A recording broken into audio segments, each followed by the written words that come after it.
Yes, welcome along to episode 14 of Upping The Ante in association with Bet365 with David Jennings and Johnny Dineen, counting down to the 2023 Cheltenham Festival, and the 2023 Dublin Racing Festival is over. 2 fantastic days, Johnny. I was there both days. Every person that came up to me, where's Johnny? Where's Johnny? Where's Johnny? Is he not with you? You'd swear we sleep in the same bed. Yeah, right, yeah. Bloody hell, they were all looking for you, Johnny. You weren't there. You were at home. But the most important thing of all is, did you win? I won. I got my money back from earlier on the week, over the weekend. Friday, Saturday, Sunday, won both days, yeah, and won Friday as well. But it was miles behind from earlier on, from Monday to Thursday. Detached. Absolutely tailed, yeah. I was like, I couldn't imagine getting Oxygen my money back. stuff. Yeah, it was nothing. It was in reg order now facing into the weekend. You know what I mean? So, but look, it was the opposite to what happened to me the previous week. Whereas I was a mile ahead and gave it all back. This week, I was a mile behind and got it all back. So it's a totally different feeling getting your money back than giving it all away. Yeah, you just spring in your step coming in this morning. Johnny Dineen was, how are you, David? How's it going? I said, this man did all right over the weekend. Yeah, look, no, I was happy. I won both days, Saturday and Sunday. So.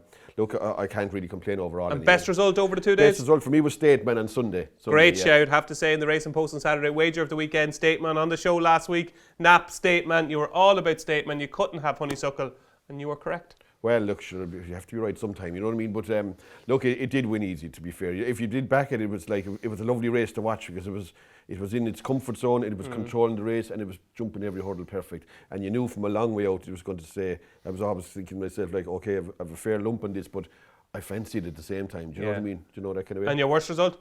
My worst result was I was having a real good day until the last race on Sunday, and I gave it half my money back on fun. I laid that actually. Yeah. Wasn't fun watching that with No, Lily well, Burley it was fun at one stage over, and the far side I thought it was going over, and the next thing they all stopped and walking in front of it, and it creeped into it, and it had hosed in even well before the home turn. It was all over, yeah. So you had a very good 2 days, Saturday and Sunday, but you were behind going into the weekend, and you finished off about level. That's about it, yeah. No, I'd have accepted that now, very much so. It's becoming a regular occurrence, that, isn't it?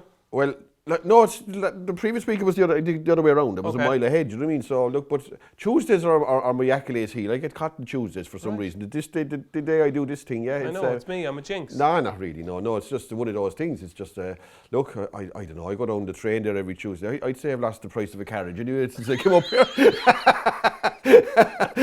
I think I've won 1 week out of 14, I'm sure. I should have my own little carriage. You're off the rails. Sponsored by Bet365 on the side of it or something. Well, listen, we have plenty to get through. We have to review the Dublin Racing Festival. We have to preview this week's action. We have to talk all things Cheltenham. So let's get on with the show.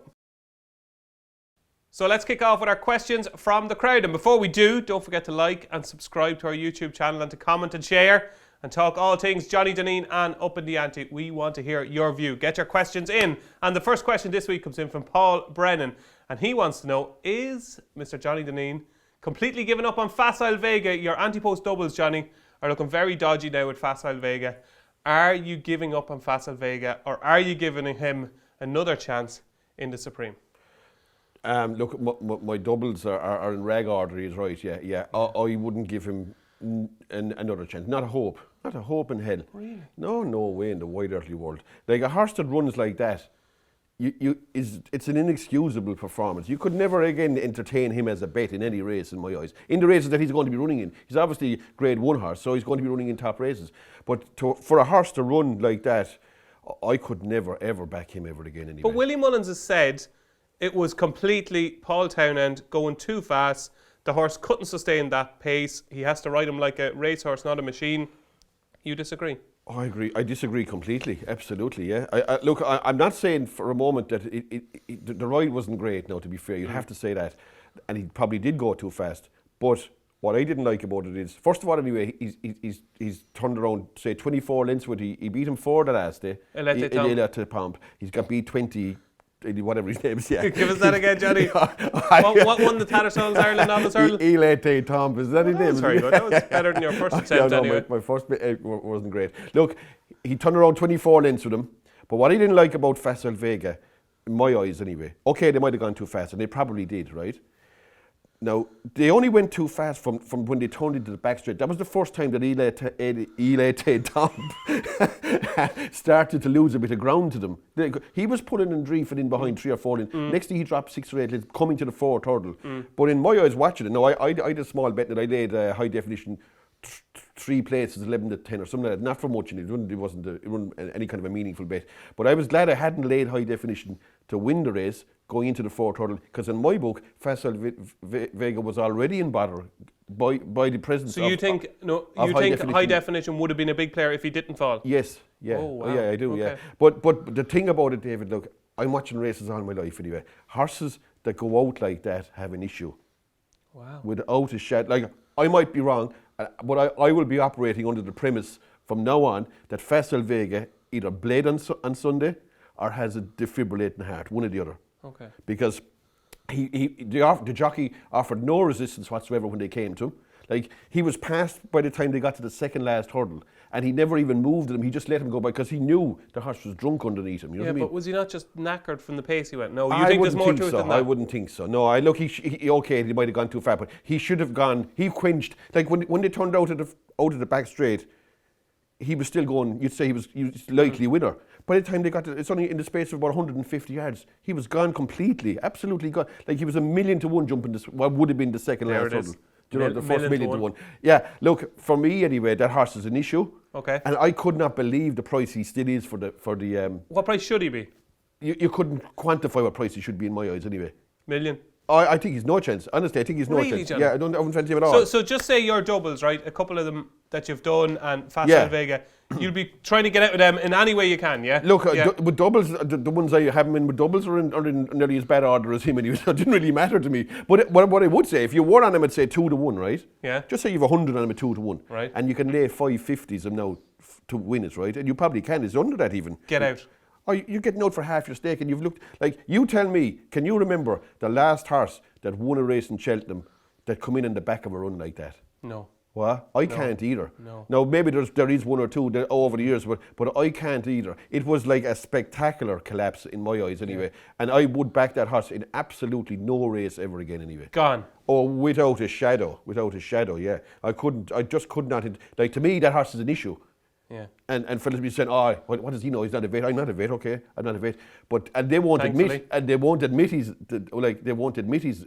has an issue. But just your eye is telling you there's some problem. Yeah, exactly. Because horses don't quench like that. Like, he quenched in about 70 yards. And what about the time people who are saying the time of the race was so much faster than Stateman in the champion hurdle, getting to the 1st, 2nd, 3rd, 4th, 5th hurdles, ridiculous amount of lengths in front of Stateman getting to all these hurdles. Surely the only thing that could have happened was he was going to get tired. Look, the thing about it is, front running is great, fantastic, if you can front run like Stateman.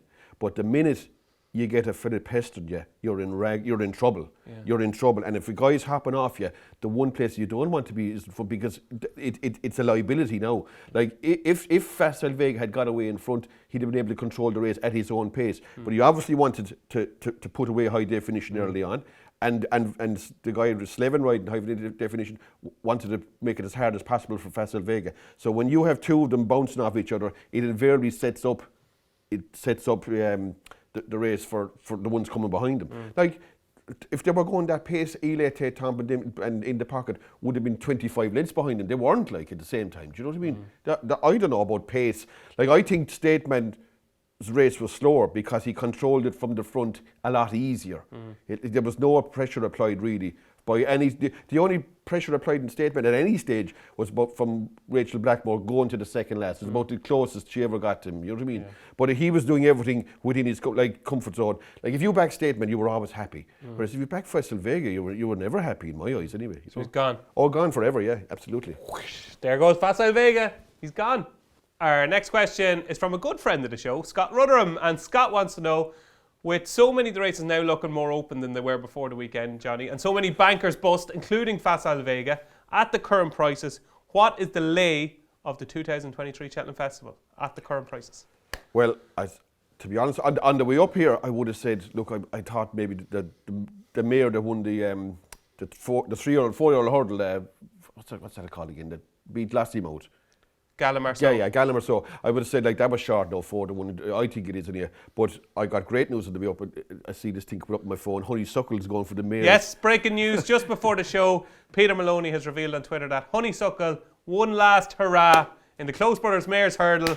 Honeysuckle is back at Cheltenham. I can't have her anyway. I can't. No, not at all. No, in the Mayor's Hurdle, no chance. I wouldn't fancy her anyway. I wouldn't fancy her. She's favourite, Johnny. She will. And she probably will be favourite too, because she's a horse that, like I did say to you last week, that she's some horse that they back for some reason. God, whatever kind of money that comes for it, it's always the same. And I hope it comes for her the next day, because I'll be waiting for my share of it anyway. You don't think she can win the Mayor's No, Hurdle? not at all. And it's a deep race too on top of that. Like it's a you've very good race. 4 or 5 potential horses that can beat her. So like I wouldn't fancy her to beat Epatante this time. Not to mind the others like Marie's Rock or Brandy Love or Love Envoy. Look, a regressive. She's definitely regressive. Like she's not as good as she was. She's 9 years of age. It's the real afterthought. She wasn't running this race like at all at one stage. Now she's going for it. She's only going for it because I suppose she has a better chance of winning that obviously than the Champion Hurdle. She may as well go for it. But I thought like 3-1. I think I wouldn't fancy it at all anyway. But I might be wrong. No, obviously she's on her best form. She probably win it, but she's not at her best, is she? Like no, like the last day she's lucky to be second against Vauban, and in behind her like you've Zana here and Pied Piper like up on top of her as well. So I don't think that kind of form is good enough to win the Mayor's Hurdle anyway. Okay. And I'll be opposing her strongly. Like I will go down to the parade ring now, cheer her out with you. You'll be down there, won't you? Johnny, I have a deep love for the game, unlike you. Well, There's a deep love for money. I'll be there that day. Will you go I'll down? cheer her out. Will you cheer her out? Make sure she gets down to start. And you'll cheer her back when she finishes fourth. No, when she comes back, I'll be putting my 5s and 10s into the swag bag. On the decision not to run in the Champion Hurdle, the right call? Oh yeah, she's no business running in the Champion Hurdle. Like I don't know. Look, I wouldn't have run her in the Champion Hurdle anyway if she was mine anyway. You know, like the romantics are saying, you know, she's won the last 2. She deserves to run in the race. There shouldn't be a Mayor's Hurdle. But as I keep telling the romantics, life moves on. Yeah. It's not a 3-day festival anymore. It's a 4-day festival. Horses now are being put in races that they can win. Yeah. And that is a trainer's job. Yeah, look, she has a better chance in the Mayor's Hurdle, obviously. Of course she has. Not according to you, she's no chance in either. I don't fancy her either, but that doesn't mean anything. That means nothing. She's going to be 3-1 in one race. She'd have been 20-1 in the other, or 25-1. So obviously she's a better chance in the Mayor's Hurdle, but I don't think she'll win either. Okay. She'll win either. So there you go, Scott. The lay of the meeting is Honeysuckle. Our next question is from Chris Deverdy, and Chris wants to know, what are our thoughts on Paul Townend after the weekend? Topsy-turvy weekend for Paul Townend. Is he as good as people seem to think? Obviously, Willie Mullins was uncharacteristically critical of Paul after a couple of his rides on Lossiemouth, first of all, and then obviously on Facile Vega. He still won the Irish Champion Hurdle. He still won the Irish Gold Cup. Still had 3 winners. Probably wasn't his greatest weekend, but there's people now questioning his position as Willie Mullins is number 1 and saying Danny should be the number 1. What are your thoughts? I don't agree with that at all. I mean, look, you'd have to say he rode a few injudicious races, I suppose you'd call them. Or is that the word? Do you be looking at the dictionary every day coming up on the train? No, but look. What was it last week? Oh, that wasn't the word at all, yeah. No, that's the word, no. Decombustulated, yeah. Susie in County was looking for that for the last week, so she couldn't find it. What is it this week? Injudicious. Injudicious. That is a word. Oh, it is definitely, That is definitely a word, Susie. I got that one from the Turf Club, the Injudicious Rides or something. Oh, yeah. Oh, yeah. Anyway, look, bottom line anyway was, you'd have to say that his ride, and look, on particularly, I suppose, on Facile Vega, he definitely went too quick on that. There was no need to harry your man like he did. I don't think there was anyway. The ride on Lossiemouth, like, I suppose Jour de Fête shouldn't have been in the race probably. Maybe, I don't know. Like it was their pacemaker came back on top of him. Yeah, Jack. And when he was coming back, she had made a slight mistake, which you could barely see at the same time. And next thing he was shuffled back out of the race. Okay, it was one of those things. Look, Paul Townend, I think he's a great jockey. I think he's a great jockey. And I mean, the fact that fellas like Danny Mullins is riding well now, to be fair, and he's riding. I like backing Danny Mullins. He's a great jockey, like all year round. In the summer as well, tries his heart out in races. Like goes off in front, and I like that kind of stuff. Gentleman to me, I thought summed up Danny Mullins. Firing him into fences. Exactly. Yeah, no nonsense. Come up for me now. Yeah, he's a great man for that kind of stuff. Like to try real hard for the punter. You know what I mean? I mean, Danny Mullins is a good jockey too, but Paul Townend is a great rider. And okay, he didn't ride well this weekend. Maybe in a few races. look, Willie Mullins was probably, I suppose, look, David, everybody says stuff on the heat of the moment that you wouldn't say, like, that you would say the following day, you'd be saying, Jesus, probably shouldn't have said that. Do you know what I mean? Do you know? Suckle has no chance in the mayor's heart. Yeah, but anyway, look, everyone's going to say stuff at times that they're going to think, oh, I shouldn't probably have done that. And I think there was a touch of that in it now, myself. Yeah. Myself. I like, Paul Town is a great jockey. Brilliant jockey. Yeah, I think he is a fantastic rider. Now, saying that, you only have to go back to that ride in Album Fort and Punchestown when nobody could even explain, can't even explain himself why he went around the fence. And so he obviously does a bit of maybe the odd brainstorm. I don't know what happens, but overall he's a terrific jockey. Well, the one thing I love about Paul Town, and I've written this, is his mental strength to come back from Album Photo. Yeah. And in that jockey, it's such a high pressurised situation. But I love the way he came back and rode Galloping the Champs. Lossiemouth was beaten. He had a shocker on Lossiemouth. He knew that. And he comes back out and rides Galloping the Champs as if nothing has ever happened. I love, he's just a level-headed chap. There's no up and down, there's no anything. He's put it this way, he's arguably the best in either country. Yeah, look, he's up there with them anyway, yeah, absolutely. And to be talking about Willie Mullins sacking him as a stable jockey is ridiculous nonsense. I think so too. I mean, to me, Paul Townend is closer as a second jockey to Ruby Walsh as the other fellas are as to him to being a second jockey now, if you know what I'm saying. Yeah. That he was, we wouldn't say he was Ruby Walsh, but he was closer to Ruby Walsh than the other guys behind him are now. That I mean, like, look, David, you hear all this kind of nonsense. It was not that long ago David O'Mara was going on to replace Aidan O'Brien, you know what I mean? Do you know what I'm saying? Yeah. You know, how's that getting on, like, you know what I mean? You know? But Paul will be fine. I would have thought so. I mean, look, every ride he throws his leg over is magnified because they're all 2 to 5s and 1 to 3s and they're all raging hot favourites. Yeah. So everyone is focusing in on him. And like he rode 4 skinny ones over the weekend. He rode Galloping Champ, that one. I didn't see him doing anything wrong in Blue Lord. Lost him out. You could say like, okay, like it's probably their own tactics more than like what was Joe DeFett doing even in the race? No business in that race at all. You'd have to say Faisal Vega was one of his weaker efforts as right. Yeah. You watch Paul Townend at Cheltenham. He won't make too many mistakes. I doubt it. No, look, I mean, I just think he's a great rider, full stop, and like Danny Mullins is a good jockey too. Don't get me wrong, but I think Paul Townend is probably the best jockey. Every jockey makes like again like. 6 or 7 years ago, they were saying Ruby Walsh couldn't jump the last hurdle. You know what I mean? Falling off them all. You know, kind of stuff. They were saying that he was finished and all. Like, there's all nonsense too. Like the punters are I'm pretty critical of jockeys myself sometimes. But when he's right, like everyone is focusing in on his rides because he is the man riding all the favourites. Obviously, you know what I mean? That's the way it goes. I think Paul will be fine, Johnny. I think so too. So does Johnny. There you go. That's Paul Townend. And our final question this week comes in from Alex Quiristy. And Alex wants to know if the champion hurdle prices on the day, Johnny, were 1 to 3 Constitution Hill and 3 to 1 Statement, and you had to have a bet. We were tying your hands behind your back. You had to back one of them. Constitution Hill at 1 to 3 or Statement at 3 to 1. Which one would you back? I think I'd go with the favourite. Like, I mean, I can't be here maybe a month ago and saying that Constitution Hill is the best hurdler I've ever seen, and then a month later, and he hasn't run in between saying Statement will beat him. That would make a lot of sense, would it? No. So look, Statement would be a worthy favourite in the normal year champion hurdle in my eyes. Anyway, like if you take Constitution Hill out of it, like he'd be certainty, absolute. I think he would anyway. But Constitution Hill is a different level, I think, to any horse, and I can't see him really getting beat now, to be honest. I mean, Statement is a good horse. He's winning all these races, but like he's beating like Honeysuckle, and he's beating like the likes of Vauban and them. Constitution Hill, Vauban couldn't take that down to the start in my eyes anyway, you know what I mean? I just... Johnny, Vauban is going to run well in the champion hurdle. He's going to surprise you. The best he can hope for is third, isn't it? Like, yeah, but like he could run a good third. Oh yeah, but that's it, yeah. But look, I'd be expecting Constitution Hill to beat Statement and beat any other horse. The only thing is, I will say, he will make a man at Constitution Hill. Do you know what I mean? It's not, Constitution Hill is not going to win by 20-something lengths on the bridle in champion hurdle against Statement. No, you wouldn't have thought so, no, you wouldn't have thought so, yeah. He could win by 18 though.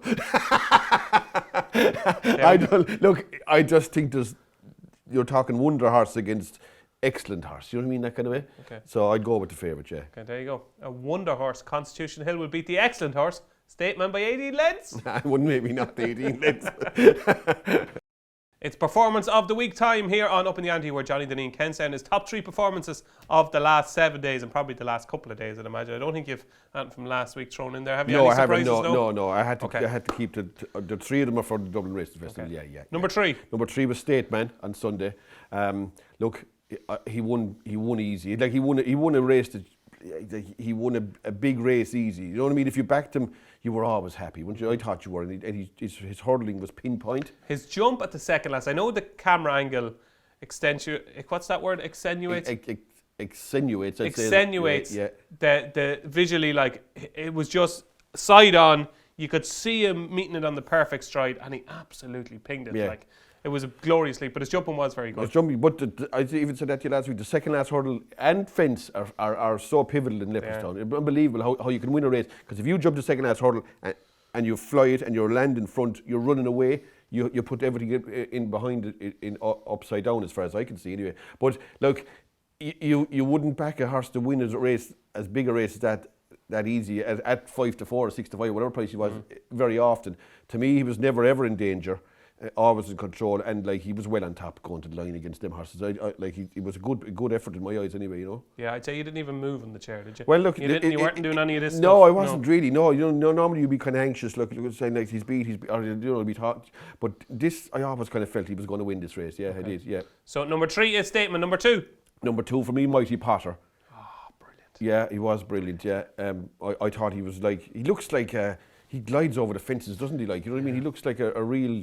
He looked like best mate in different colours, maybe. You know that kind of stuff. His jumping was magnificent. Okay, he might have rubbed the one or two, but in the main, his jumping was magnificent, and he stretched well from the back of the last, like he did. Have you seen him in the flesh? No. Oh, Johnny. Yeah. Johnny. I probably have. Go and have a look. He is the most beautiful horse. He is drop dead gorgeous. Yes, yeah. Well, he looks that way on the telly. Oh, I've seen him in Cheltenham, but I don't go to the parade ring. You know what I mean? So I don't ever look at the horses really. But looking at it on the telly, he looked like such an athletic kind of an animal, and his jumping was sublime. Like he was in sync with the jockey, wasn't he? Like, you know what I mean? Yeah. Look, he's going to take some whacking in the turners. Ground permitting, though. I'd say the ground is pretty important for Mighty Potter. Like, the softer the ground, the better his chance. Yeah. Like, if you've got good ground, like hitting from first day Thursday. New course will be watered. Right. It shouldn't be that quick. Right, okay. Well, that's in his favour. Like, he looks a winner now to me in Cheltenham, bearing excellence anyway, you know. And you know what I think? I think the new course at Cheltenham is going to suit him much better than the old course. I really do. I think you're turning all the time on the old course. I think on the new course, you have more time, there's more straight lines, there's more straight jumping. You're not turning as much as he was in the Supreme, I thought. But I just think his Supreme run was inexplicable. Like, it was, you know what I mean? It wasn't the track. Like, I'd fancy him around the velodrome anywhere. Like, not a mind running either track. You know what I mean? It wouldn't bother me where he was running. But look, I just think he'll win. I think he'll win. I think Banbridge is the danger if the ground is good. And the better the ground, the better his chance. But Mighty Potter's just a bit classier. Mighty Potter is a wonderful looking horse, and it does everything right, it does. Okay, so that is your 3-2. The number 1, I'm just thinking of one in particular now, which would be interesting, because if he's not there, it means he's not in the top 3, which is going to be a big shout. My number 1 was clear cut now, to be honest. Okay. It wasn't even in doubt. So it's obviously galloping the shops. No, it's not. It's not at all. My number 1 was El Fabiolo. I thought that was an awesome performance, El Fabiolo. Like, as equally as impressive, if not more so, than Mighty Potter, because there was more strength in depth in El Fabiolo's race. Whereas Mighty Potter, you could say, beat, like the 4 Mile Chase favourite was second favourite to Mighty Potter. Yeah. Whereas this guy put him away as well, like horses that had pretensions to being Arkle winners. Like, you know what I mean? Like, you'd never again have a shilling and appreciated in the race, in my eyes, anyway, in over any distance. Like, you'd be at 2.5 miles or 2 miles. You wouldn't back Dice or Dynamo to beat El Fabiolo ever again. No. And like, will he beat Jambon? Look, it'll be some race. If you said to me that El Fabiolo will jump as well as Jambon, I'd say yes. He might. Yeah, I think he's probably more natural ability. But John Bunn does things better.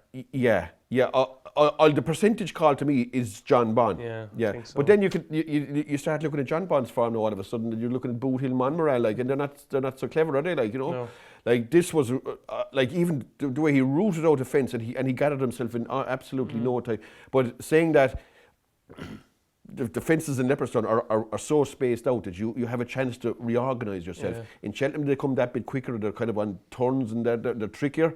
And I could see John Bunn forcing an error out of him. You know what I mean? Like on last year's form and entry, there's nothing between them anyway. And your man was only having his like second or third. And was unlucky, kind of got. Yeah, he did. Yeah. Ground taken away from now, the second saying last. that, you could say John Bunn had been in Cheltenham and had a hard race. Yeah. Yeah. So you don't know which is which. But look, there wouldn't be much between them.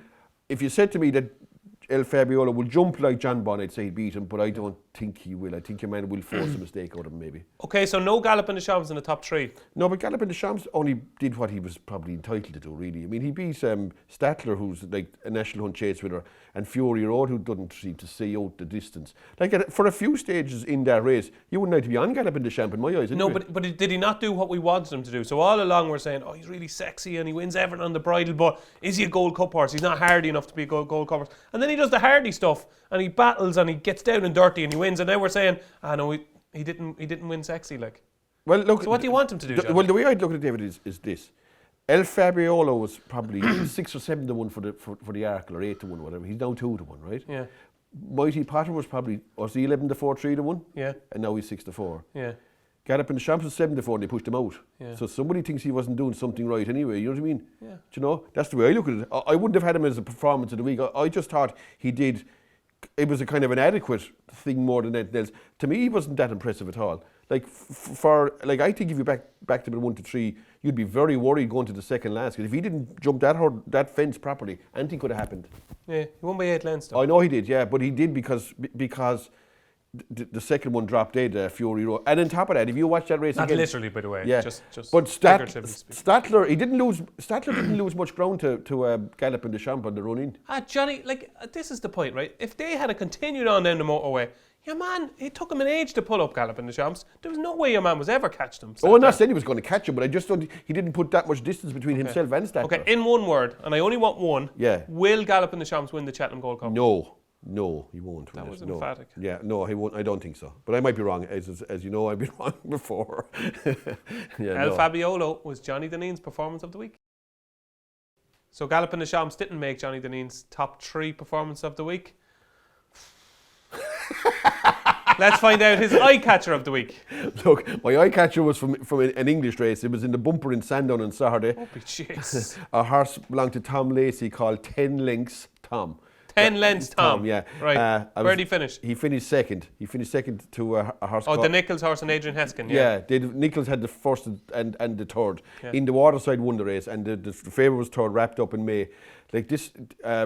Lacey's horse was well backed, like 11 to 2 and 11 to 4, and like it's only a 4-year-old.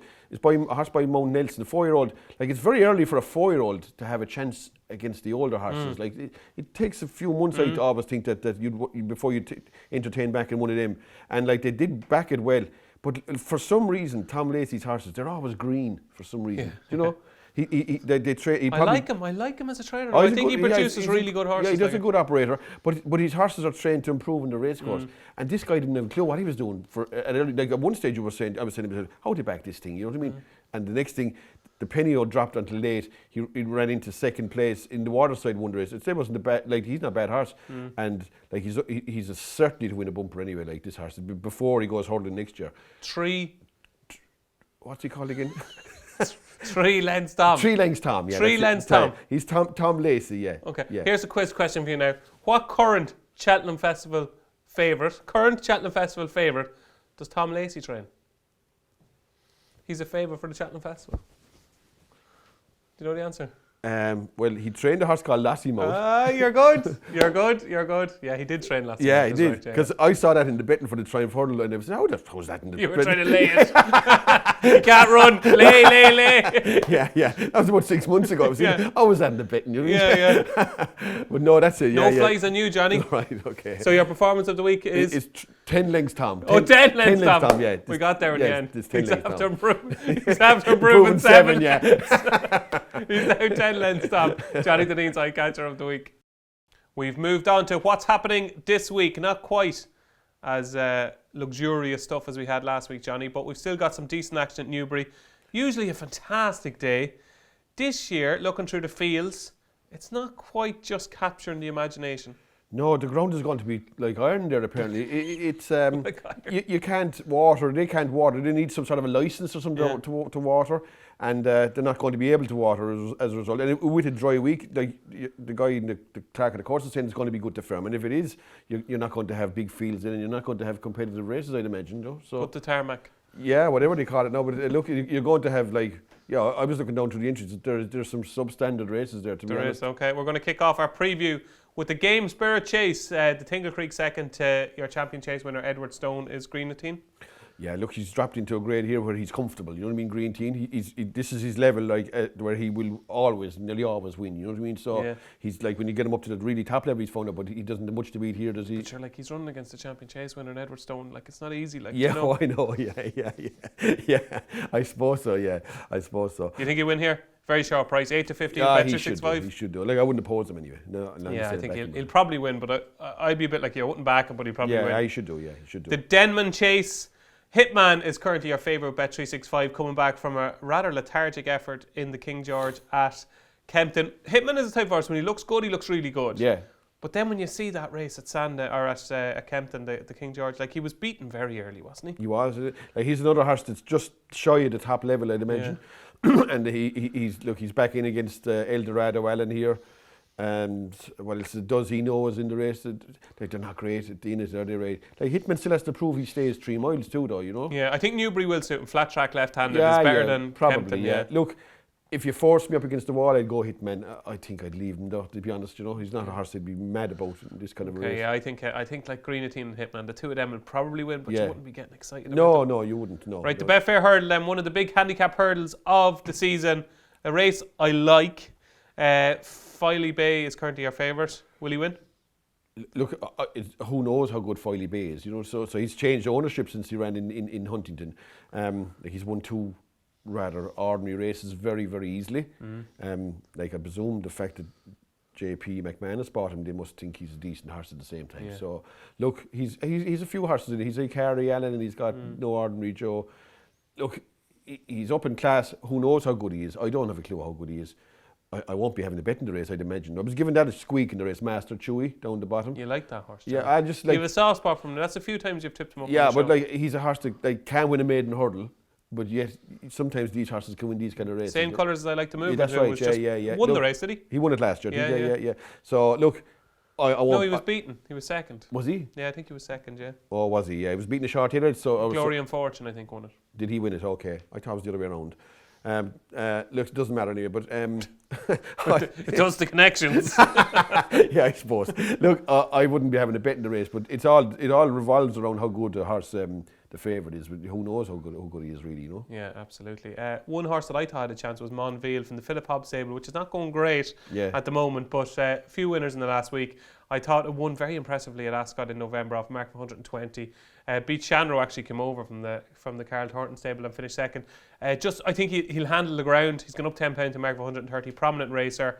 I think he's improving. So Monville, tentative vote, but I think Filey Bay is very, very interesting. Right. And we've got the return of John Bon in the Kingmaker over at Warwick. And like, it's so funny. So all season I've been completely against John Bon because I've always thought Willie has so many horses to come out, and you've got El Fabiolo now as the number 1 for the stable. But like you, I'm kind of saying to myself now, it's almost a percentage call. Is John Bon in the Arkle? And he should be winning this en route, shouldn't he? He should. He'd definitely win this anyway, whatever about the Arkle, but he should. He'll hose in here. Look, the Arkle is going to be a cracker. If the two of them stand up, I wouldn't argue with anybody which one of them you'd pick. Yeah, absolutely. But John Bon should be winning here. So it's not a... It's an okay weekend, Johnny. It's That's all, yeah. Look, there'll be winners there. There'll be about 35 races, sorry, if you can find a few winners. And that is what's happening this week. It's DJ versus Johnny time, our weekly charity bet competition, and Johnny made up valuable ground on me last week. The brilliantly named Cuthbert Dibble. Cuthbert Dibble. Cuthbert Dibble won at Leicester, and very impressively. Well done. All right. Well done. So I didn't know he was a kind of a Fireman Sam kind of a character. Or something. Oh, Yeah, he is, isn't he? Something Yeah. like that, yeah. Some cartoon or something like that. Okay. Is it Fireman? I don't think it's Fireman Sam. But he's a kind of a fireman or something like that. Oh, is he? Or is it two guys called Cuthbert and Dibble or something like that in is this, it? some sort of a cartoony thing, I think. Cartoony thing, okay. I wasn't familiar with the cartoon anyway. No, you're familiar with the horse though, and he won impressively. Yeah, he did. It won easy. Yeah, it did. So Bet365 gave you 2-1, so you're up to 550. There's only 50 quid in it now. Ah, yeah, that's 600 quid versus 550. As somebody pointed out on Twitter, the game changed when Johnny Dineen said he'd put in the money himself if he didn't make it to €1,000. All of a sudden, it was no longer a bit of fun. No longer a bit of fun. He had to get winners, and he landed Cuthbert Dibble last week at 2-1. So he's up to 550, and I am 600. So I'm hanging on to a slender lead, and I'm going to the 3:30 at Ludlow on Wednesday for my weekly charity bet, and it is You Can Have Her from the Anthony Hollyball stable with Aidan Coleman aboard. Strange type of mare, this, Johnny, right? I thought early on when she won a bumper one day, I said, she could be a grade 2 mare. I thought she was really impressive. She likes to get on with things, and her career hasn't really taken off the way I expected. But she went over fences this season, and if you ever seen a horse just absolutely hate chasing, this was it, okay? Right. On her first start over fences, she made a mistake at the first, and how she survived, I'll never know. And she came down to the second, and it didn't get any better, and she was pulled up immediately, right? On her second start over fences at Cadrick, in a 3-runner race, she jumped the first and then came down at the second, so it was lights out, okay? Her chasing career went about as well as my modelling career. So, yeah, very disappointing You Can Have Her. But she returned over hurdles last time at Suddle and got a real confidence booster. Was just nutted by Dollar Bay over 2 miles, tight track around Suddle. I think she needs further, and I've been waiting for her to come out again now that her confidence is back over hurdles. And I'm waiting for her to go up and trip, and she gets just that 2 mile 5 handicap hurdle at Ludlow on Wednesday, the 3:30. She's gone up a couple of pounds in the ratings. I think she's a bit different class to the horse she's running against. There's a horse of Dan Skelton's, not now Linda, I think is favourite, but round about 3-1, You Can Have Her. I think she'll be very hard to beat now that her confidence back. So that is my weekly charity bet. 50 quid on You Can Have Her, a 3-1 in the 3:30 at Ludlow on Wednesday. What are you going for? I'm going to go with a horse in Thurles, the 10-4 on Thursday. Yeah, man. It's in the maiden hurdle, 2 mile 6 maiden hurdle. Gavin Cromwell, Keith Donoghue. Look, it was second in Naas to Slane Hill, and it going a funny race in Clonmel. It was only 2 mile and 1, and the ground was brutal there. Clonmel an awful place anyway. I do think so. Really? You haven't told us before? No, I don't like that place. I think anything could happen down there. But look, it's 2-6 here, nicer ground. It has plenty form and points and yielding and all that kind of stuff. This triple suit is much better than the 2 mile one anyway, because it definitely wants a distance. It doesn't look a great race. It'll probably be favoured, but it won't be like raging hot favourite. I'd fancy to go one better here anyway. It's second last 2 times. Stable on fire at the moment. Yeah, absolutely. They're double at really well on Saturday. And the horse that you said that stable's have to come in alive too. Honeyball. Anthony Honeyball. Yeah, about three winners there yesterday. I was watching them at home anyway. So the stables out of form are bad back, and stables in form are obviously good back in, of course. So there you go. Yeah, man. In the 3:50 in Thurles. Thurles on Thursday's Johnny Dineen's charity bet, and mine is You Can Have Her in the 3:30 at Ludlow on Wednesday. The time has come for our latest selections for the 2023 Cheltenham Festival, where myself and Johnny Dineen are going to add to our Ante-Post lists. And I'm going to go first, Johnny, if that's okay. Good job. 62 16-1 shots this week, Johnny. All right. 2 16-1 shots, so we're a bit more adventurous than last week anyway with our shorties. And my latest selection is Pembroke in the County Hurdle, trained by Dan Skelton, and I think this horse is crying out for a strongly run County Hurdle. Ran in the Ballymore trial at the trials meeting at Cheltenham a couple of weeks ago, and travelled into the race beautifully. 2 mile 4.5 on the new course. I just thought his stamina just gave out just after the last. Looked like a winner coming into the last. Rocked My Way. That's right. You actually laid in the race. Yeah. Won the race, but he's a proper stayer. And the thing I liked about Pembroke, I don't think he saw out the trip, but I like class horses that even when their stamina is given way, he still tried to get to him. Like halfway up the run, I thought he was going to be beating 3 lengths, and he still got within a length and a bit of Rock My Way. I absolutely adored his performance at Ludlow before Christmas. I was really sweet on Western Zephyr, trained by Warren Greatchurch, who has since won subsequently. And Pembroke absolutely made bits of him. He destroyed him that day, and I said, this is a proper horse. When he gets a fast pace, I think a big field is going to suit him. He's had now this prep on the new course, running in that Ballymore trial. He's not good enough for Ballymore. He's not good enough for Supreme. He's rated 136, so he falls perfectly into the county hurdle category. And Dan Skelton has won the race before, knows what it takes to win it. Brilliant trainer. I'm a big fan of Dan Skelton. Yeah, that's a runner, definitely. He's a really high cruising speed. Really high cruising speed, cover in a county hurdle. And shout out to Paul Ferguson. I have to say, Paul Ferguson is a big fan of this horse as well. And he actually put him on my radar. So I'm kind of cheating a little bit. But I do think Pembroke is a fantastic challenger for the county hurdle. I think 16 to 1 bet 365 won't be near that price on the day, Johnny. This could go off favourite. I think he'd be a single figure price on the day anyway. So Pembroke for me in the county hurdle at 16 to 1 with bet 365. Take it away. Now Johnny's tip this week, okay, is unbelievable, right? I have to say, right? Right? When you told me what you were tipping this week, I nearly fell down on the ground, as you would say. Right. I almost fell down on the ground because this is unbelievable, okay? So just to give viewers a little insight into Johnny Dineen, okay? If you haven't been watching the show from the start, Johnny Dineen has Facile Vega in doubles, left, right, centre, Energamine, Sir Gerhard. There's doubles everywhere you look with Facile Vega. Johnny Dineen, what is your latest selection for the 2023 Cheltenham Festival? Look, I'm after changing my mind completely. I'm going to go with high definition for the Supreme Novices. High definition for the Supreme Novices? Wouldn't have thought last week I'd have been saying that now, but I am going to chance that. I think it's worth a stab at prices. 16 to 1 bet 365? Yeah, I think it's, look, in my book, look, I might be reading it all wrong. In my book, it had already had Facile Vega in Bother before it fell. Okay. If they can happen to sort out its jumping, like at least the first 3 or 4 holes are down the straight, they're in the straight line, aren't they? Like in Cheltenham, so like you'd be hoping that he could get off and into a good rhythm.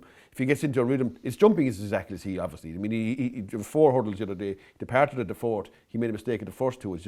So that's 2 out of 4 is all he jumped. And like jumping, and I could be wrong here, but jumping is reasonably important when it comes to the Supreme. It is. But like at 16 to 1, if they happen to be able to get his jumping right, the one thing I think is massively in his favour why I do pick him is because nothing is going to go near him early on in the race, in my opinion. Right. I think he's going to get a soft lead because you see what happened Facile Vega when he got into a ruck with him. He decombustulated, didn't he really?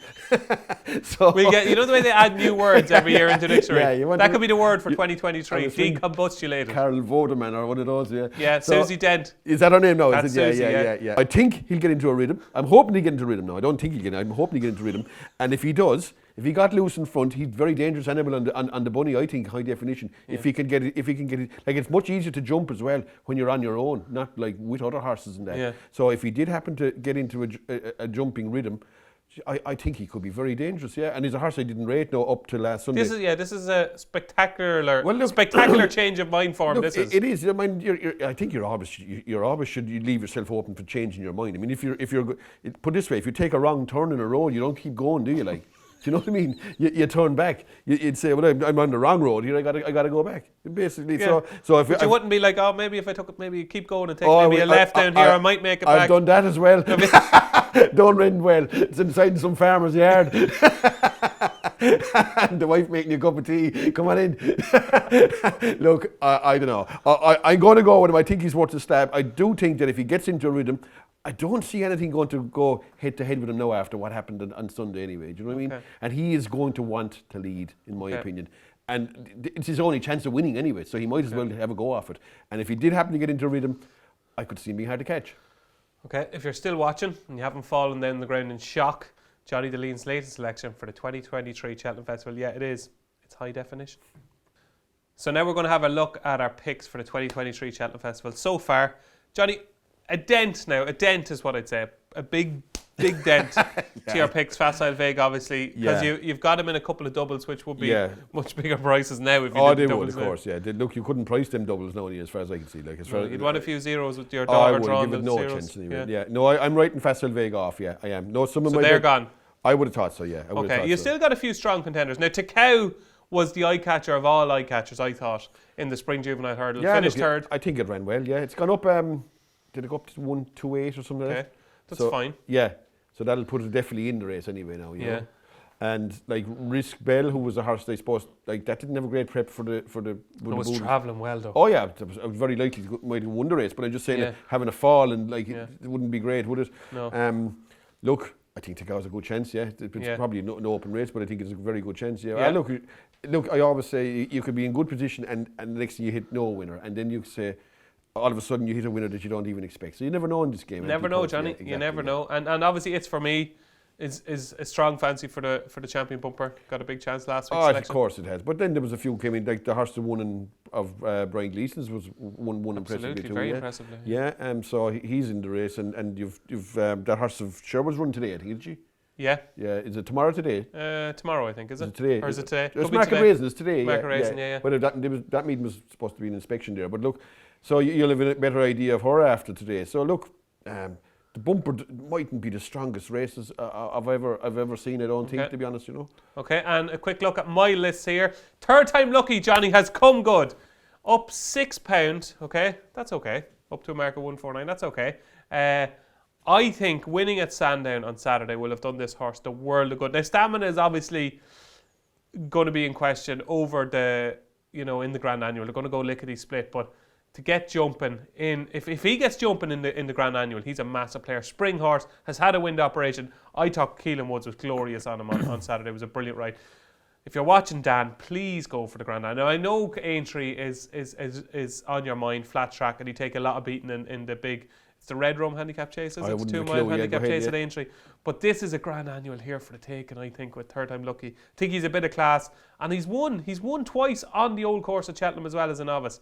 I think third time lucky's got a massive chance in that Grand Annual if he goes there. Sander Clegane, I was happy, Johnny. I was disappointed he didn't win, but I think a faster run Albert Bartlett. He was a little bit keen. He sweated up beforehand. He got very warm as well. Did he? Yeah. Sander Clegane is still a big player, I think, in the Albert Bartlett. Unfortunately, Appreciated looks like he's going down the Turner's route now. He was disappointing in the Irish Arkle. You're forgetting about him, aren't you? He's gone. He's in the bin with all the rest of them. Well, as being a Cheltenham winner, he is. I mean, I was disgusted that he couldn't. That he took like about 3 furlongs to pass the Dicer Dynamo. Like they were up on top of him at the second last. Because I laid Dicer Dynamo to be placed. We win and play small now, but you got paid too. I did get paid, but like only Banbridge like collared him in the last, and eventually Appreciated. Yeah. Like I could see Banbridge coming. And I said, he's going to be placed. I said, this other Appreciated can't pass Dice or Dynamo on the running. I thought it was a very... Maybe it just wasn't his running though, was it? I thought it was a very weak effort now, to be honest. Yeah. Like, he's 9 years of age, David is saying. He can't be getting any better. Like, he doesn't have age in his side, and I just think he's bottomed out anyway, Appreciated. Okay. I wouldn't be... Like, I think Dice or Dynamo is would be more likely to win a race than Appreciated. I saw more from him than Appreciated. Yeah. Like Dicer Dynamo would be some hard horse to beat in Aintree if he got loose over there, and like if he didn't happen to go to Cheltenham, leave him go like from the front in Aintree, that'd suit him down to the ground. But as regards Appreciated, I wouldn't see him winning any more Grade 1s anyway, to be honest. There you go. Says it as it is, Johnny Dineen. But hopefully Sander Clegane, third time lucky. They're still players, I think. That is a look at our Ante-Post list so far. So if you want to join our Racing Post Members Club, there is still 50% off the first 3 months. Yes, half price for the first 3 months if you want to get our digital newspaper at 9 o'clock the day before it goes into the shops. If you want to read all our tips and previews and reviews and experts and everything you want, all you have to do is join the Racing Post Members Club. There's 50% for the first 3 months, and all you've got to do is click on the link in the video description to read all about it. So, folks, that's it for episode 14 of Upping The Ante in association with Bet365. Any plans this week, Johnny? No, sure, I'll be watching the usual stuff racing the weekend, and I suppose we could have the week young fellas games, and our little one's birthday parties on Sunday. Another birthday? Yeah, she's 6. 6? Sunday, yeah. He's doing nothing? We bring it, well, rather than bring her pals to our house and make mincemeat of it, you bring them to this kind of amusement place, or like where they can do all this kind of whatever they can do, to play and these things and get something to eat, all that kind of stuff. So I'll have to go out there for it's bad time now, 12 o'clock on Sunday until 2. And you have to do those things. And will you be like, putting them down slides and jumping in around the balls, all that kind of stuff? This is kind of inside one of those play places where they can flake around themselves. Play centre, I think. Yeah, kind of a thing, yeah. Play centre, yeah. Would you be getting in the middle of them and having the crack? No, I'll be stuck in the corner watching Navin or whatever is on. What's her name? Evie Bell. Evie Bell, you all right there? You all right? I know you're up on a big slide there, but hold on a second, right? You're just coming down to the last, right? Yeah, so look, and so once that's over, I'll have free day for the rest of the day. I can go home and watch away the rest of it. So anyway, the race is starting to start up a bit later anyway. So it could be 1:30 kick-off maybe soon. Would it, like that kind of stuff? Yeah. It suit me a bit better than the 12 o'clocks, you know. But look, it's. Would you ever just say this weekend now? Would you go out for dinner with your wife?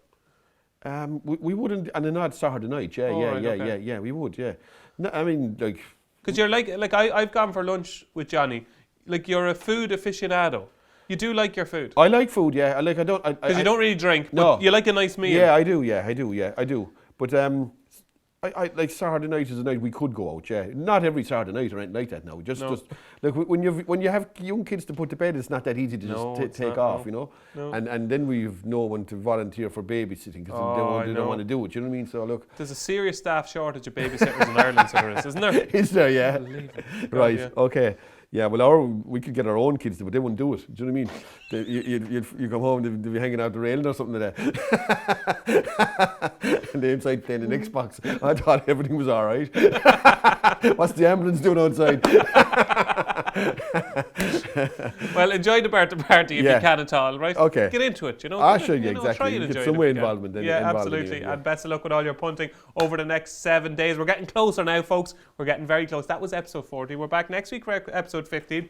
We're into the final month, Johnny, next week. Yeah. So it's getting serious. Squeaky bum time. That's it, yeah. Look, sure, the anticipation is heightens, I suppose, as you get near the event. Absolutely. And thoroughly enjoyed the show. That was a good one, wasn't it? Absolutely, Would give that about a 7 or 8 out of 10, would you? I'm not sure now. I don't know how you'd rate it now. Do you ever watch them back? I do the odd time, yeah. Do you? Yeah, I do the odd time, yeah. I didn't watch last week's or the week before, but I watched the ones before that, all right, some of them. You're getting sick of them, are you? No, I just didn't get a chance to sometimes, you know, you just wouldn't get a chance. You'd be, you know, doing other things.